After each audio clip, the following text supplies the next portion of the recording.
What's going on, Paisanos? V here. Come at you guys, well, with another market watch today. You know, after this weekend, Dragonlinks have once again proven themselves to be the decks to beat. So, common question of the day. What are you going to do about it? Are you going to play Dragonlinks? Or are you going to turn around and go, okay, this is the deck to beat. What can I do to fight that deck? As well as other decks like Prank Kids, which has been dominating due to the fact that, in my opinion, some people don't know what the deck does, or don't know how to stop the deck's choke points, or don't know the fact that there's a couple of cards you can play to stop Prank Kids in their tracks. We'll talk about that in the video. Guys, if you're new to the channel, please make sure to hit the subscribe button, like button, and comment down below, and make sure to answer that comment question of the day. Make sure to hit the notification bell, and stay tuned for when I have another video in which I talk about Shadow Invoke, which I think is the best deck in the meta, later on today on today's channel. Okay. So, Warning Point at a Phantom Rage is a really interesting card that nobody's really playing right now.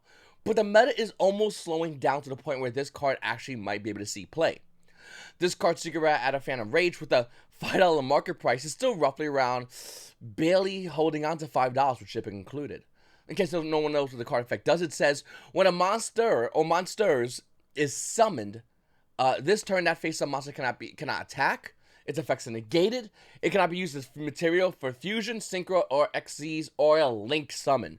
This card is just, to me, a better version of no material. You activate it when your opponent's monsters. That card basically just stands there on their board up until the end of that turn. It's a pretty big deal, and I do think that this card, as the meta, and as we're seeing the meta slow down more and more and more, this card is getting better and better and better. You can pair it up with other cards like Trap Trick to help get it out and get it easier out onto the board.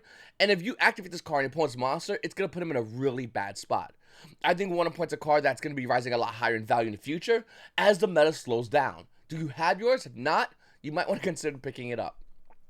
Another thing is Triple Tactics Talents.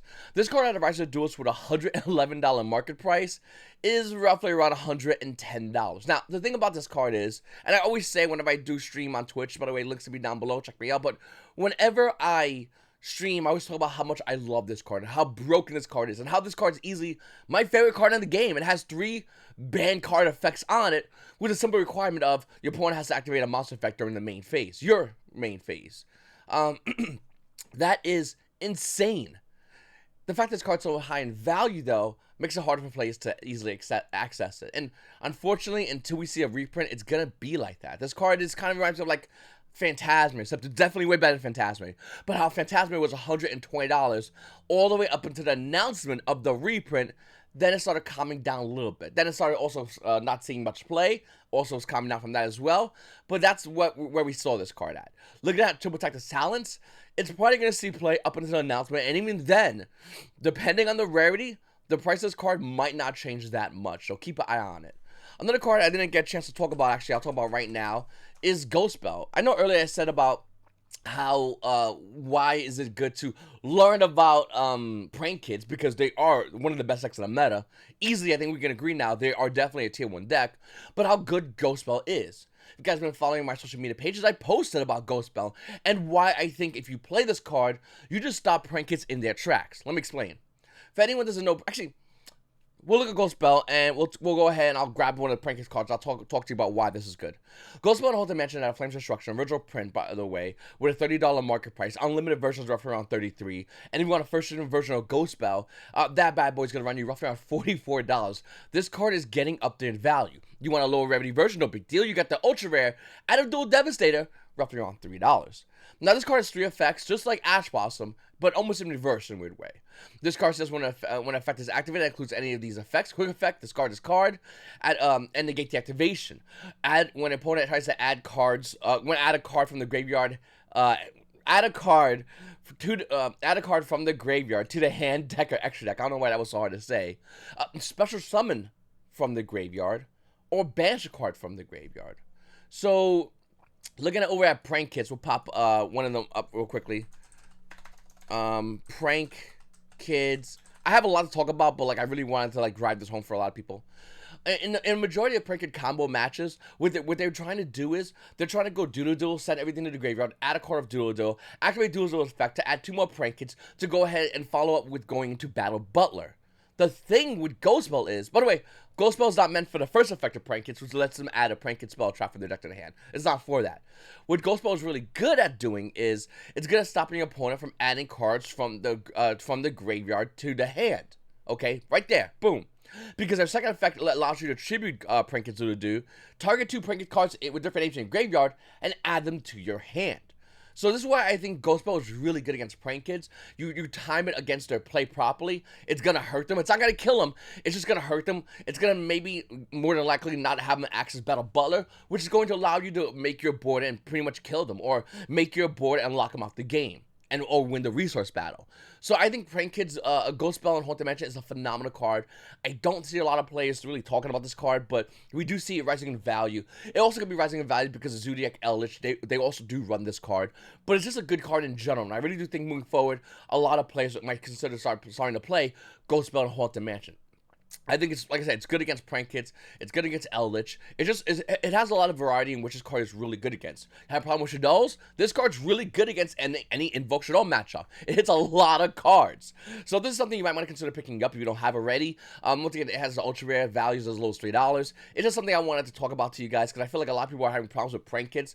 They're not that hard of a matchup once you understand what they do, what they want to do, and what they need you to do in order for them to respond properly.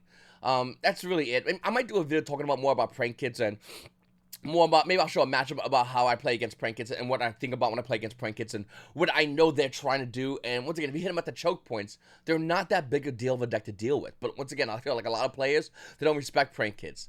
You're going to want to respect this deck. The pictures and artworks look really silly, but the deck's really good. Chaos Emperor the Dragon Armageddon out of Battle's Legends Armageddon with roughly around a $36 market price is increasing in value, being roughly around $40. Well, why is that? Well, because Pendulum is starting to become more relevant. We're seeing more Pendulum cards become more cards coming out, and your players are getting excited to play Pendulums again. It's been a while since Pendulums have done anything. Well, universally. And I think looking at Chaos Emperor the Dragon Armageddon, it's definitely a card you might want to consider if you are looking to play Pendulums moving forward in the future. We also have an Access Code token out of Eternity Code with a $94 market price. Well, there's one over here for $92, and after that one's gone, you know, it's roughly near $95, $94. The thing about Access Code Talker is when it first debuted out of Eternity Code, it was roughly around $60. I think we can all agree that this card more like is going to get reprinted in the Megatins. That's happening around August, roughly. Until that time happens, this card's going to be insanely expensive. Keep an eye on this card because I do think the value will continue rising. It's definitely going to be over 100. The only question with Access Code Talker is when to sell. And stay subscribed to this channel. I'll make sure to let you guys know when I'm selling mine and when I think you should sell yours, due to the fact that, once again, it's going to get a reprint in Megatins. We can always come back and buy the original print out of Eternity Code if we want to, but we'll wait on that. Then we have Magician's Souls coming out of Legendary Duelist Magical Hero. Now, this card with a $98 market price is well over that at this point. The unlimiteds being roughly around $110. First edition version starting at $115 to $120. This card saw almost no play, but due to the scarcity, it's so much money and value. It had an unlimited run, in which tanked the value of this card, roughly around, $85 roughly? And then it went back up in value. Looking at Magician's Souls, I think the fact that it came out of a Legendary Duelist set tells us what's going to happen to this card. It's going to get a reprint out of another Legendary Duelist set. When? We don't know. But whenever Legendary Duelist set reprints Magician's Souls, hopefully it will be the same one that reprints all these hero cards. And if that was to be the case, that Legendary Duelist set, no matter how bent those cards are going to be coming out of those boxes sealed, is going to be worth a lot of money due to the fact that it hosts heroes, which is always going to be rising in value, as well as a meta-relevant card like Magician's Souls, which I'm shocked has not got hit by the ban list yet. Chronomalies, when they first debuted, were pretty bad. Neberdisc was a phenomenal card, but we didn't get that till way afterwards. By the time we got Neberdisc, Chronomalies weren't really seeing that much play. Konami Neberdisc right now at a World Superstars with a $6 market price is getting near to be $7. After a couple of sales, it quickly hits $8 to $9. Why is that? Well, it's going to be getting new support soon. Everyone's really excited about it. I don't know if it's going to be doing much, but that's what's going to happen. If you have Neberdisc, it's worth money. You might want to consider listing it. If not, you go wait and hold on it. So I always tell everybody I'm a huge fan of Blackwings. I really like this deck a lot. I think it's one of my favorite decks to play in the game of Yu-Gi-Oh! Throughout history. And the fact that Blackwing prices are starting to become like hero prices is something I just don't get, even as a big Blackwing fanboy. Looking at Blackwing Board of the Spear, the ultra rare, because I know you guys saw probably the Dual Stick promos. You're like, oh, Dual Stick promos, they're hard to get, they're money. Okay, cool. Yeah, no. The ultra rare version of this card at Legendary Collection 5Ds with a $70 market price has been bought out to be roughly around $41. Now, Blackwings are nowhere near the crazy buyouts that we see with Heroes, but they are getting there. And the craziest thing about Blackwings is they've been mass printed over and over and over again due to the fact that they're so popular, and yet we are still seeing buyouts with Blackwings. I also think Dual Terminal 3 Board of Spear looks really nice with a roughly around $6 market price. The value is actually a little bit cheap. It's roughly around $5. It quickly goes back up to $6 though, and that's a not bad version of Board of Spear. But then again, once again, it's Blackwings. Almost any version of Blackwings is especially the harder to get ones. I can easily see them going higher and higher in value. It's almost, you know, common to think that this is going to be worth a lot of money one day due to the fact that we are seeing a lot of other deck cores in this game rising in value. Madoches, Cyber Dragons, all the waifu archetypes, Sky Strikers. I wouldn't be surprised if we see Blackwings up with them being insanely high in value due to the fact that people just want to relive the moments in which this deck was a meta-relevant deck. And hope one day support comes out to bring it back to where it was. Konami's been doing that with other older archetypes. We could definitely see it happen with Blackwings. Borderlord Savage Dragon, when it first came out of the 2020 Megatins, was roughly around, I think, $8 at its settle price. The price point right now for the 2020 Megatin version, which roughly has a $15 market price, is roughly around $15 to $16. Not bad, to be honest with you. I personally like the Savage Strike version, the Ultra Rare, which is a lower rarity but harder to get. And that card with a $16 market price is roughly around $20 to $21. Listen, I don't think there's no wrong answers if you own either copy of the Borderlord Savage Dragon. But I personally, even though I like the higher rarity stuff, love the fact that Savage Strike was such a hard set to get, and love how clean the Ultra Rare does look. Hopefully you guys have yours. Then we have Hidden Summoners. Now, we just talked about Prank Kids Doodle-Doo.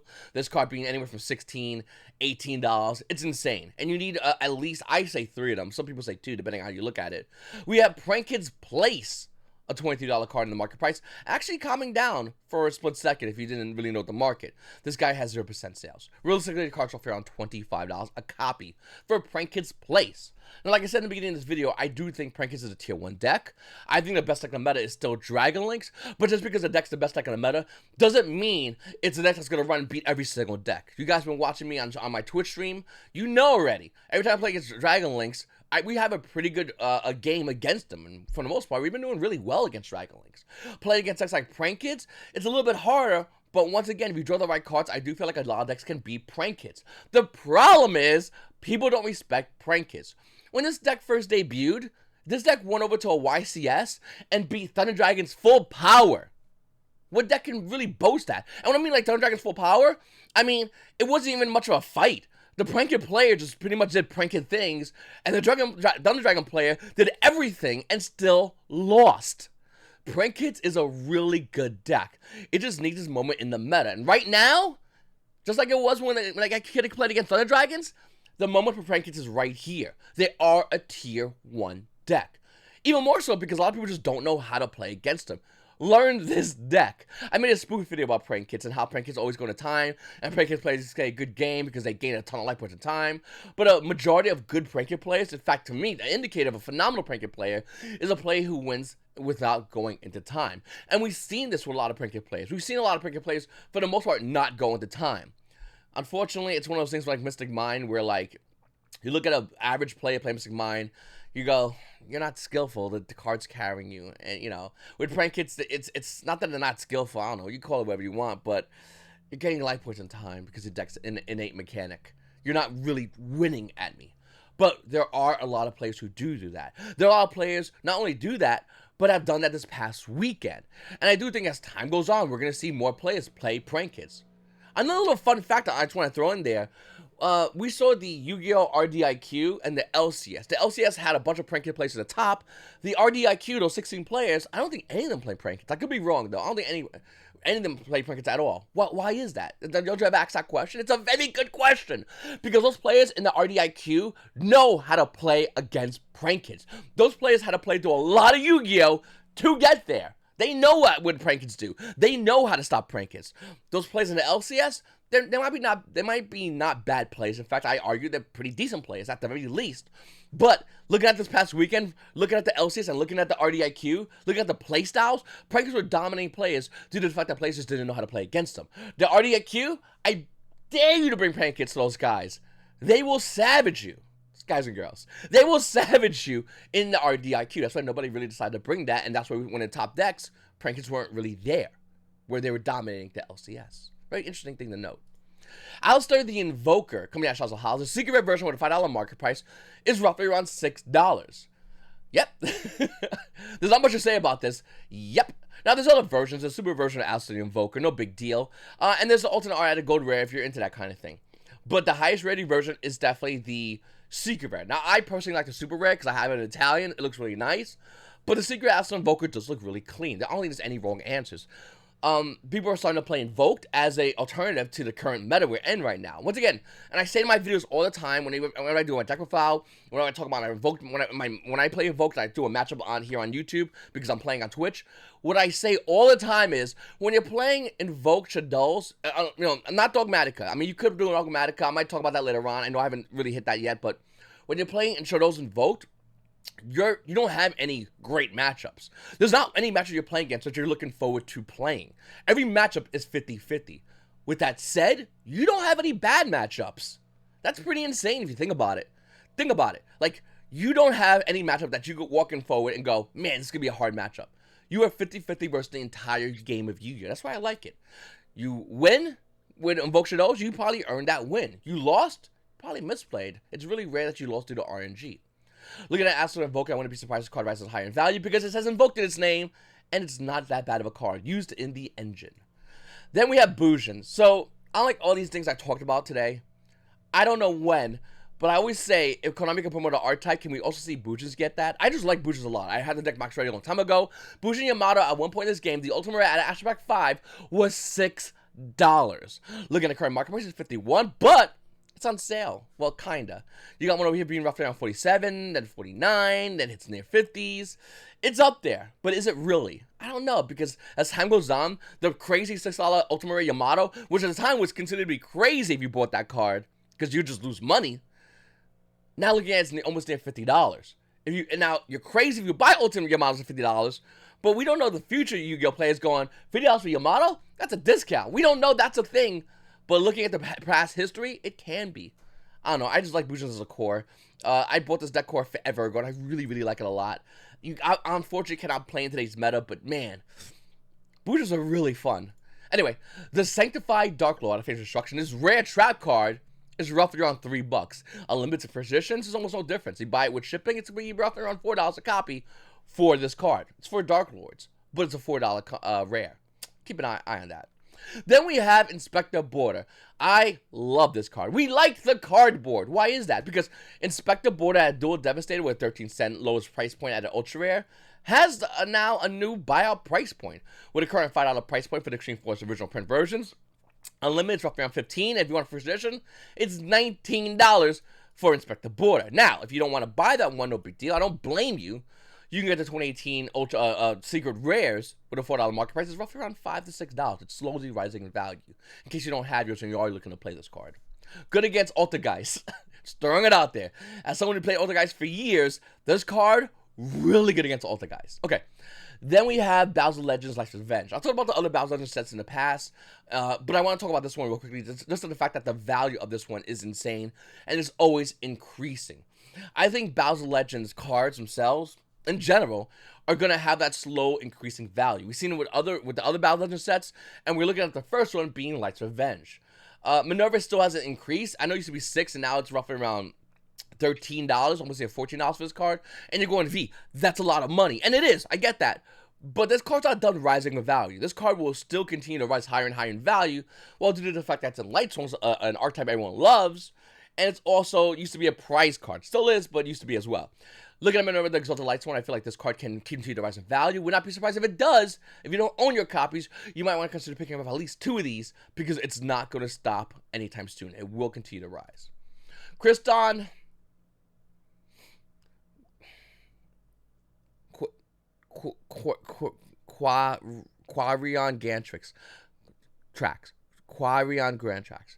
Kriston Quarion Gantrax I really wish I could edit. Like, if I had the time to edit videos, I would edit out and just shotgun and be like, yeah, what's up? Quiz on Kwame on Grand Tracks. Everyone knows that. It's like, it's a name. This card at Racing Tempest with a $10 mark price is roughly around $10. $10. Do you have yours? Sell it. Okay. Then we have also pot of I don't know, the U and the I does a thing. Pot of acquisitiveness. Pot of acquisitiveness. Pot of acquisitiveness. Then we have pot of acquisitiveness. That doesn't even sound right. The super rare Invasion Adventures with no printings with a $3 mark price is roughly around $3 to $4 for pot of acquisitiveness. Why are words so hard? Okay, then we're looking into Cosmic Cyclone, obviously a card that we're seeing a lot of players use. I personally am using cards like Lightning Storm, but hey, Cosmic Cyclone is a phenomenal card. Great against Eldritch for just getting rid of their trap cards. Great against a lot of cards. Also great against when you go in the standby phase against Prank Kids, because you Cosmic Cyclone or Prank Kids Pandemonium, they can activate it, because Pandemonium can only be activated during the main phase, which of course everyone knew, but not everybody knowing until probably now, hopefully. Listen, it's a really good card, and this is the card you want to shotgun when playing against that deck. Okay, look at this card, Ultimate Rare at OTS 1 Pack 7. It's roughly around $102. The market price has the card roughly around $93. Now, if you go, that's too expensive, you want the original print out of Dark Illusions, well, with a $14 market price, that value is roughly around $22. Now, if you go V, this is not a secret rare. I'll just get the secret rare version out of the Megatins. No big deal. With an $8 market price, that value is roughly around $10. Cosmic Cyclone is slowly starting to get cleaned out of the market. If you don't have yours yet, you're going to want to hopefully go in and grab yours. If you want to go ahead and buy the Speedo Bow City box, I definitely recommend it. If not, you want to buy this card individually with a $10 market price, it's roughly around $13 for Cosmic Cyclone. Once again, these are the secret versions. You want the lowest version, no big deal. It's roughly around $1.50 for the common out of a structure deck. Make sure you have your playset ready. Then we have Forbidden Lance. As Storm of Ragnarok, this card with a $3 market price is still relatively inexpensive for Unlimiteds, being roughly around $4. You want a first edition version, it'll probably be a little more than double it. It'd be a little over $8 for a copy. Now watch this. Ready? It's a bunch of Unlimiteds. There's one over here that's roughly around $8, okay? A little over $8. What is it, like 9? I'm really bad at math. Okay. Then we go over here. Then it goes to about 12. Then it goes to about 12 again. And now it's $20. And there's no more. Gone. Magic. This card's being used in 2011 format, I believe. This card also is a great card that a lot of Yu-Gi-Oh players like throughout the years, and it does come and see play sporadically throughout the years. You want other versions, you got the Platinum Rare being roughly around $1.50. You got the Golds if you're into that kind of thing. Shadow Foils, which I think is a great price right now. It's dirt cheap. And just a bunch of other printings of the card. It's something that you might want to pick up if you don't have already, or if you're looking to add it to your TCG Player basket, you definitely want to add it. Oh yeah, TCG Player, I have a link, description, click on it, support the channel. I greatly appreciate that. Then we have OTS 1 Pack 15. This is our newest OTS pack, and it's really weird if you think about it, because the Ultimate Rares are pretty much trash. Don't get me wrong, I like Ultimate Rare Needle Fiber. With a $91 market price, it's still roughly around $92, $93. Not bad, to be honest with you, for Needle Fiber. But the other two Ultimate Rares are so atrocious. You hope if you pull an Ultimate Rare, it's Needle Fiber, or it's something you're gonna list online to sell. Like, that's how Ultimate Rares work in OTS 1 Pack 15. Looking at the Super Rares, they're really good though. Dogmatic Punishment being $8, Shadow Dragon being $4, Borba being $3, Noctivision.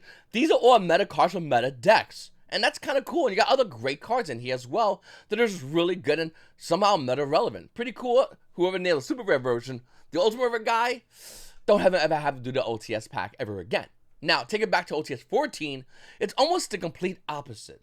You see, in OTS 14, we had a collector's card, which I think every OTS should have in higher rarity. I think that's really smart, because those are money. And by the way, Toon Kingdom is still rising in value. And then we had a meta relevant card, Potential, which is Superpolymerization, which at the time when it came out of OTS 14, wasn't seeing meta play. Now I think we can all agree it's definitely seeing meta play. And the Bureau, a card that every player can use. And I really like this. You hit all three bases perfectly with your Ultimate Rare slots. Then we look at the Super Rare slots. I think Parallel Seed is definitely the best Super Rare out of OTS 14. It's roughly around $7. It kind of sees play sporadically. You can argue with Dolce Messenger Gelato, and then stop right there. Everything else is pretty much not seeing much play. Everything else is pretty much dated. Like the dual Avatar Spirit tokens would have been great in OTS 13 with the release of, well, the dual Avatars. Super Quantum Relay is really good, but not really using Infernobles. Infernobles are still seeing play, but sporadically. And Atlantean Dragoons definitely did a reprint, and to be honest with you, that should have been a super rare, but we'll take a common. That's more sporadic reprint. A point of Los was seeing play by the time it came out on OTS 14, was slowly going away. Now it's slowly starting to come back and see play. Smoke Grenade and Time Thief, that card quickly got banned after the release of OTS 14. So every time you open a pack, if you pull Super Rare Smoke Grenade, you're pulling a banned card. Still hold those. They do hold value. But, I mean, hey, Agent Cloak Common, not bad. But for the most part, it's the opposite. They kind of flipped it. And I don't know what's going to happen with OTS Pack 16. We know one card that's kind of important, which is Ultimate Forbidden Droplet. I think that's a great card to put in OTS 16. I would love to see more cards. Once again, Forbidden Droplet is definitely, if I had to pick a slot over here, it would definitely fit the nib slot. So let's say we go by this kind of science or math or what do you want to call it. It fits in that everybody wants this. Everyone more than likely be playing this slot. You can even make an argument for the Super Poly slot, which at the time, some decks still play, some didn't. So it's between those two. So if we have another card, I would say Astros from Joyous Spring. Finally, maybe even, or a Plot of Extravagance. I know you want Prosperity, but they have to do Extravagance before Prosperity. That would make an Ultimate slot. As a third collector slot, you know, to your heart's content. Literally, to your heart's content. You could put like a Gemini Elf as an Ultimate Rare. You could play would be excited that you can pull that. It's still a collector's card. You know what I'm saying? Like when it comes to the collector's card, I think it's not hard. You have a huge selection to choose from. Double points if you get something meta relevant, like a BLS Ultimate Rare, you know, double point, but the odds of that so low. As far as super rares, whoever did super rares in OTS 15, have that guy though, because that guy literally said what's meta relevant for the forward future, and that's what they did. And I would love to see that as OTS 16. So let me know in the comments down below. Besides the common question of the day, what deck are you playing in order to beat Dragon Links? As far as OTS 16, what super rares, ultimate rares are you looking to have in there? Let me know. I'll probably make the common question of the day tomorrow as well. I really like talking about that one. You know what? We'll do today Ultimate Rares. What Ultimate Rares do you think are going to be in OTS 16? Tomorrow we'll talk about Super Rares in OTS 16 as well. And then, I really appreciate you guys watching my videos. Please make sure to subscribe if you haven't already. Hit the like button. Comment down below. See you on Twitch. Links to be down below. It's your boy V. You guys have a great day.